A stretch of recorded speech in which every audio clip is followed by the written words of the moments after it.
Welcome back, everybody. Welcome if you are new. Another NASCAR Thunder 2003 career mode episode. We're on race number 5 of the season, and we have our brand new engine that we are using. It's got 64 power, which is the most we've had by far. I think the highest we had before this was like 57 or something like that, 56-ish maybe, something like that. But finally, our new engine builders have the first engine done. So our efficiency is also better too, which is nice. Durability is way up. I don't care that much about the durability. Like, it doesn't matter too much, but hopefully it keeps the power and stuff over time longer, which would be really nice.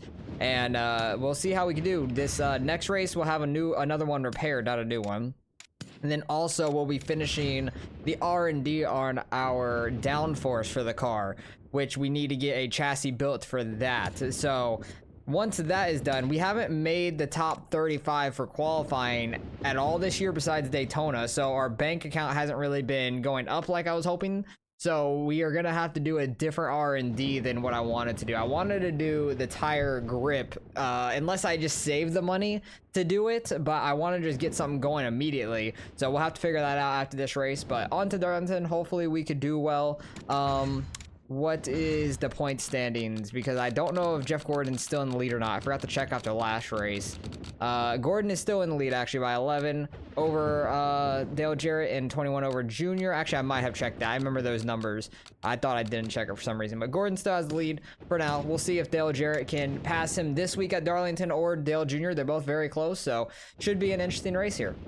All right, I got down to a 30.2. Pole time is a 28.7, so that is a lot better than normal. I could definitely tell the difference in the engine, like, being better.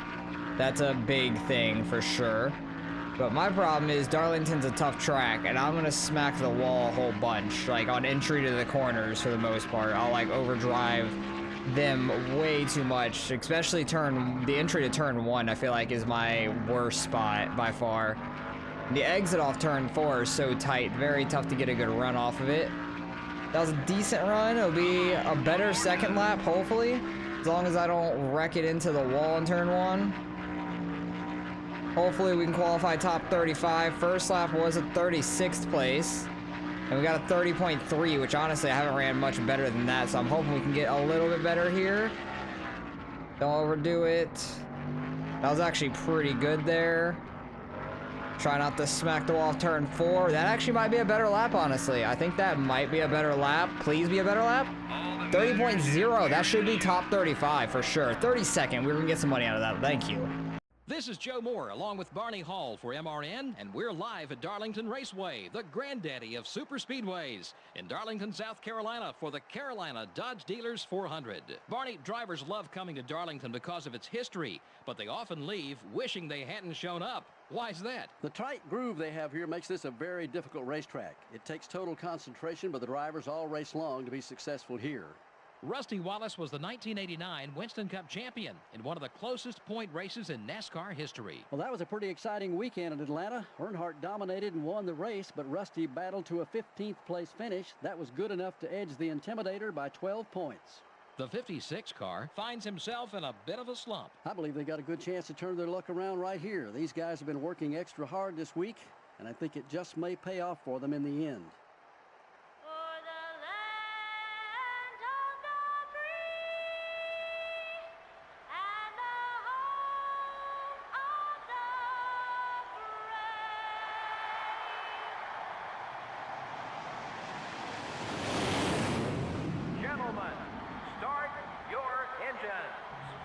That Rusty Wallace scheme was fire. Like the Elvis Presley all over the car. That was pretty cool to see. I don't think I've ever seen that one before in this game or in real life either. Or everybody is so slow to start here. Jeez. Did that give me damage? No, we don't have any damage, luckily. But we're good on restarts. That's good to know. Hopefully we can start on an inside if there is a wreck. Very rare we get one, so I don't plan on seeing one anyways. But it was nice to know that we were good on a restart at least. We held our spots so far. We gained a couple and then lost a couple right in the corner. But right back where we started and already getting our Darlington stripes right off the bat. And that right side's already damaged too. Perfect. Love to see it. We're going to try to hold off people as much as we can. That is going to be the hard part, is actually just keeping the guys behind us. Because the lines I got to run are different from the AI to where they're definitely going to get under us and everything. But I'm hoping with our newer engine, we're going to be able to actually keep up with some guys over the long run better. Wow, great Biffle getting under us like that. What the hell? And I started pushing it too much through the corner. I had to back off there. I about got rear-ended by Bill Elliott so quickly. That would have been terrible. I'm hoping we could finish in the top 40 because one of our sponsor things is finish top 40. Another one is qualified top 35. So thank goodness we've qualified top 35 for only the second time this season. Because we've been slowly losing money over the last couple weeks, like 20,000 a week basically. But you get 52,000 for qualifying in the top 35 for our sponsor, which is huge. Getting Darlington stripes once again, jumping down right in front of Shane Hall. We're slowly migrating to the back of the field. Like it's slow and steady, but it's the opposite way of slow and steady that you want, because it is not good. And him being side by side with us on the exit here is not going to be pretty probably. I'm just going to try and hold it down. Oh, Bobby Hamilton, was not expecting him to be there. I was just trying to come up off the corner and get behind Shane Hall, honestly. And Ricky Craven, I'm just trying to run my line. I don't care if you're under me. I'm going to try and run my line so I don't hit the wall.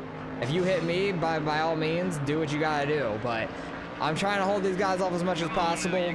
We're going to probably pit here, what lap? Like around 14-ish, 14, 15-ish probably. I don't know how many laps of fuel we can go with this engine, because this engine has a little bit better efficiency. I actually would love to try and like under pit, like short pit some guys just to see what we can do. But man, we qualified like so promising, and I am struggling so much, obviously, probably because of all the side damage that we got on the entire right side of the car, because I keep scraping the wall and I cannot hold the car in a straight damn line down the straightaway. I was not trying to block Bobby Hamilton that entire straightaway, honestly. And he is getting by us there, so we have fallen from 32nd all the way to last. Hey, at least this time it only took us 6 laps instead of 3. That's a nice thing, but still struggling nonetheless, because the tracks you have to slow down a whole bunch for is still very tough for us. Darlington's always a tough track anyways, but if I could just put in some smooth laps, I might be able to start reeling back in Bobby Hamilton. Who knows? All right, we're getting ready to be lapped. I want to kind of pit this lap just to try and short pit, because I have about 20 laps of fuel, it looks like. Some people are starting to pit though, which is a little unfortunate, but I think by the time we go into our stall, maybe they would be gone. So kind of risking it here a little bit. We usually don't pit this early with a lot of these guys, but I'm going to try it. It looks like Bobby Labonte's been dominating this race also. So that's interesting. Somebody different out front this time at least. But we'll see if... Oh, it's half a second to fix the car. I don't even know. Maybe make it a little looser. We'll see. But a lot of guys are coming out of their pits now. As long as a couple of these guys don't, we won't get slowed up. I'm hoping nobody does. Okay, we got a little lucky. We kind of stayed at pace, getting behind Johnson and it looks like Jimmy Spencer. But all right, let's go, pit crew.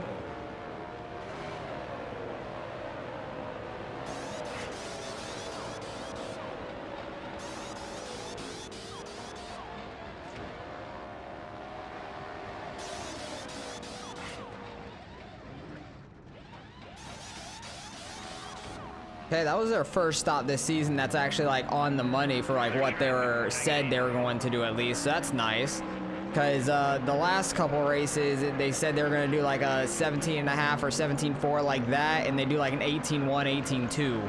So I'm happy that they actually ran a good time there at least. So whose car was that? The Sitco car looked sick. I like that. I don't know what number it was, but they're going off into the pits there. I'm about to smack the wall immediately coming out of pit road, but hopefully somebody will blow up their engine and we can make up some positions. That'd be really nice. But we did short pit, so I'm hoping we could try and take advantage of fresh tires compared to the guys on older tires, but I think we were so far behind it doesn't matter too much. And also, I think I'm gonna be so slow on the older tires later compared to them. I don't think it's gonna matter. So, yeah, this is definitely a track I thought we might do okay at, but I just am not great at Darlington apparently. Look at Kyle Petty fly up on us through the middle of 3 and 4. Like, that's pretty bad when that's happening. I feel like, because we had a shot at beating him last week, I think, but instead. He finished like 2 positions ahead of us or something, I think, because of just our pit crew didn't do well. And I think he might have short pitted us slightly. But overall, yeah, we still don't fully have speed. I think Bristol next week, I'm just gonna kind of tank the race a little bit, use like not our best stuff, like leave this engine for Texas in 2 races, because Atlanta was great for us, and I think if we had this engine at Atlanta, we could have finished top 40. Who hit the wall? Somebody definitely just hit the wall. I don't know who it was, but that was kind of funny. I think it was on pit road. But yeah, I think Texas could be a decent race for us if we use this engine. So I'm gonna try to save it for then, not use it for Bristol. Bristol is gonna suck for us regardless. We're probably gonna finish dead last anyways and not qualify well either, I think. Because it is a very tight track. Oh, I'm wrecking Jimmy. I am sorry, Jimmy. There was Jimmy and I wrecked Jimmy. But yeah, that was terrible. That was a really bad one because I just completely turned down on him and spun his ass out. That was an accident, but he went head on into the wall. My bad. We're just gonna pit, get everything fixed, I guess. We're in 30th? Wait, did we get lucky with like pit cycles or something? Did people get stuck laps now? I have no clue. This actually might just send us all the way to the back. I don't know, but I'm just gonna go get this done. I'm gonna take half a tank because we don't need a full tank anyways. They'll probably fill up the car anyways. So I'm gonna get this and we'll get going on the restart. Yeah, that did send me all the way back to 42nd. So we're on the same lap as a lot of people. I think it's because we were in front of the leader. Look where the leader is at, in the middle of the pack. So if I didn't pit, I think I would have been a lap ahead of where I'm at now. So I think I just essentially screwed myself. Yeah, I did. Cool. I did not realize I was not going to be on the same lap as a bunch of people again. I thought that I was 2 laps down regardless. So really screwed myself there. And we are very slow off that restart. I don't know what that was, because the first restart of the race, we were very fast. And the pit crew actually did pretty good on that stop too, because it was a 17.9 with fixing all the damage, which was like 2 seconds worth, I think. So they actually had a really, really good stop, only doing half a can, which was funny. But we're just gonna finish dead last here, I imagine. Oh, actually, we're 42nd. I don't know if I blew up Jimmy or not when I wrecked him, but that's a little unfortunate if I did, my bad. We're finally taking the white flag, so that's nice. Get this race done with for us. I wonder what would have happened if I would have stayed out. Probably still could have probably fell to 42nd, honestly, but I don't 100% know. I might have actually been lucky there, or I just would have started 30th in the back of the field. I don't know, because maybe if we got the wave around, but if it didn't seem like anybody got the wave around, they just started in front of the leader. That was a very confusing ending to the race with that restart. I need to stop pitting when there gets to be a caution after the pit stops, because I feel like I always screw myself over by pitting and just going to the back of the field, which I feel like I'm not going to anyways, but I always do somehow. But 42nd in this race. I don't know if it was only Jimmy Johnson that finished behind us. If it was, my bad. Oh, it was Michael Watcham. Never mind, he blew up apparently. I never saw it. We finally get a decent amount of money in that race because we got top 35 for qualifying.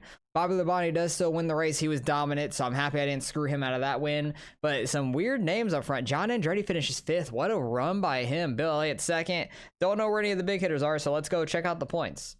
Now, the thing is, we're barely over $500,000 in the bank. This is a big issue because we finished the R&D. That's huge. But if we go to research another one, the one I want to do, it would take 18 races to do in 500K. Holy crap, that's crazy. 300K for more downforce. That's interesting. How much for more? Oh, yeah, no, it's going to have to be 18 races. Oh, what do we do? What do we do? Drafting. I don't think drafting is going to make resolution of cooling problems. Interesting. I could do it for 300K in 6 races, honestly. That wouldn't be too bad. Because I need to leave some money to build chassis and stuff like that. Because I cannot like do this tire grip one. It's not worth it. $1 million for 12 races? Oh my god, these are gonna be so pricey. That is crazy. But do I do the drafting one? I don't think the fuel efficiency is gonna make as much of a difference. Redesign the ignition system, increase spark duration. Because I could actually do that one pretty quick overall. And it would make a little bit of a difference, I guess. But I don't think it's going to make a huge difference. But it'd be something to be done in the meantime, at least. I'm going to do that for 6 races.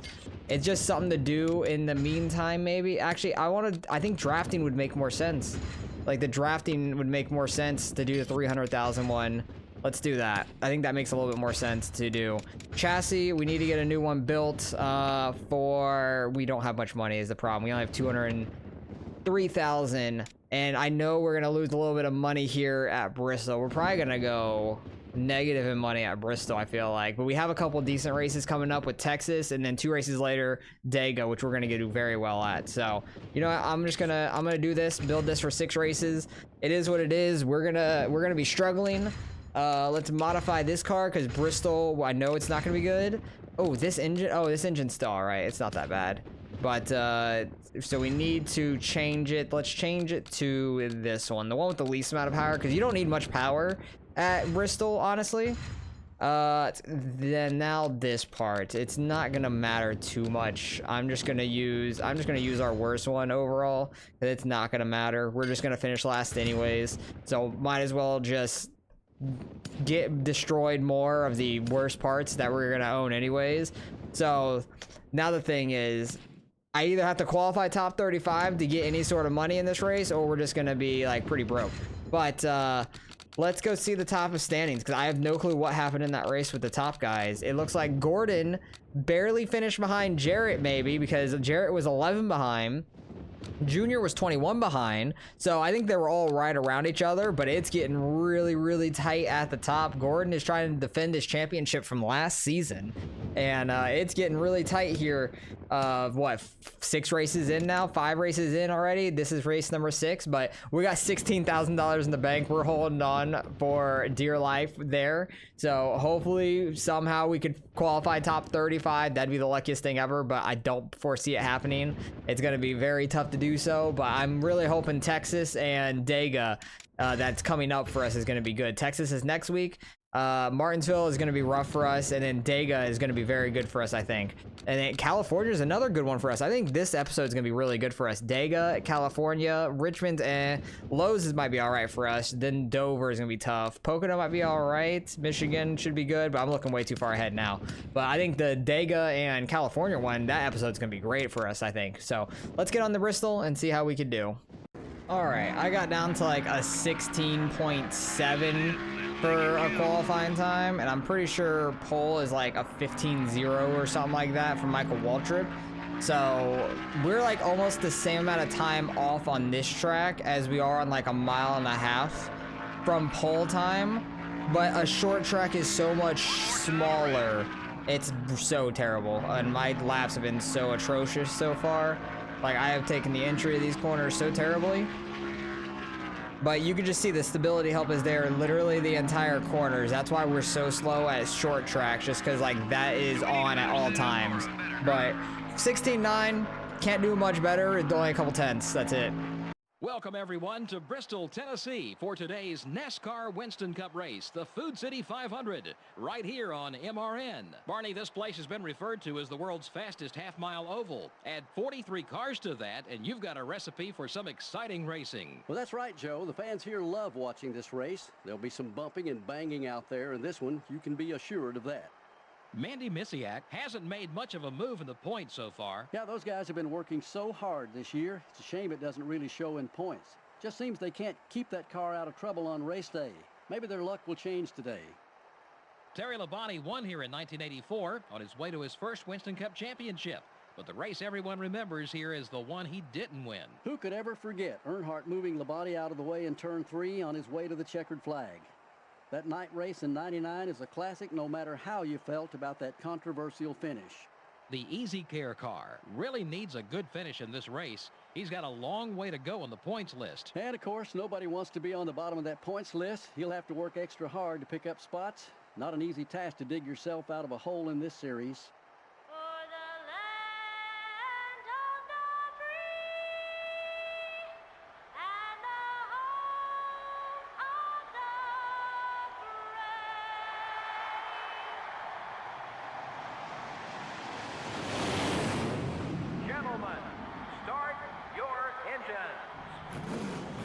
So I'm quite confused. I don't think it's a coincidence Michael Waltrip starting dead last when I said that he got the pole time with like a 15.0. I don't think that's a coincidence that he's starting dead last. Can you fail tech or something like before the race? I don't know what the hell. Why is he back here? I am thoroughly confused. Oh my god, we are just so slow on the exits of these corners because we just have this stability help slowing us down. Like, it is just so terrible. This and Martinsville are my worst two tracks by far, which I hate because I absolutely love both these tracks. I love racing on these tracks, but I need so much more tire grip for these places that I just cannot get. That's the problem. I really wanted to do the $500,000 tire grip for 18 races. Yeah, I would have done it for 18 races. It would have been worth it at the end of the 18 races. Oh, that's the wall already. Oh, we didn't even get any damage. I'm shocked. But, geez, it's just really, really rough. But this race is not going to be fun. All right, we're about to get lapped already. We're on lap 6. Leaders are on lap 7. How many times are we going to get lapped this race? My guess is like 4. At least, if not 5. We might be 5 laps down at the end of this race, depending on if there's cautions. There might be cautions because of me. So I feel bad for Michael Waltrip. I really don't know why he was in dead last. And here are the top 3 in points. Jeff Gordon, Dale Jarrett, and Dale Jr. all in a line, just how they are in the points. But I think that we're pitting on the front stretch. I'm honestly not even 100% sure. And, oh yeah, in the... what's it called? The driver lineup, Mindy Mosiak was the name, I think. The one that's actually right behind us now. They qualified really well. They qualified like 4th or some shit. But a lot of the times that those lower down teams that run in the back by me, sometimes, like, I feel like half the time, they do really damn well at these short tracks so randomly. And it's absolutely nuts. But yeah, we're just doing terrible. That's all I gotta say about it. I just need to make sure I know where I'm pitting. I think we're pitting on the front stretch because I think we're always on the front stretch regardless of where we qualify. So I just need to make sure I get into that nice and easy. Well, we've been lapped twice now already. It's lap 17 for us. They're on lap 19.